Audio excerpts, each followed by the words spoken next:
A mistake many employers make is assuming that a performance conversation is fair simply because the manager believes the employee is underperforming.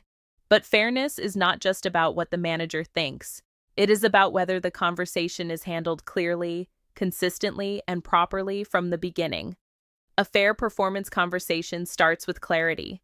The employee should understand what the concern actually is, not vague frustration, not general disappointment, not a manager saying, "You just need to do better." The issue should be specific. What standard is not being met? What example shows that? What impact is it having on the team, the work, or the business? That matters because employees cannot fairly respond to unclear criticism. The next part is expectations. Was the employee told what good performance looks like in the first place? Were targets, deadlines, quality standards, or conduct expectations actually explained? Because if expectations were never made clear, it becomes much harder to say the conversation is truly fair. Timing also matters. A performance conversation should not come out of nowhere after weeks or months of silence. When concerns are raised too late, the employee may feel blindsided and the employer weakens the quality of the process. Fairness usually involves raising the issue early, addressing it calmly, and giving the employee a real chance to understand the concern and improve.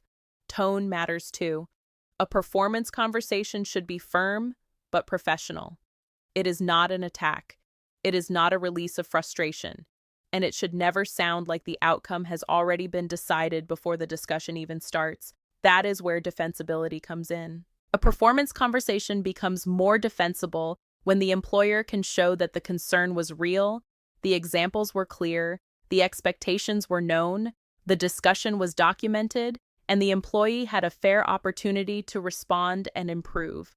That does not mean every conversation needs to be heavy or formal, but it does need structure, a short follow-up note, a clear summary of what was discussed, an outline of what improvement is expected and by when. These are small steps, but they make a major difference. Good employee relations is not just about identifying poor performance. It is about handling it in a way that is fair, clear, and properly supported. Because when a performance conversation is handled well, it protects the business, supports better management, and gives the employee a genuine opportunity to improve. Thank you. I am Neera, and this is Employee Relations Advisor. Please like and subscribe for practical workplace guidance for Barbados and the Eastern Caribbean.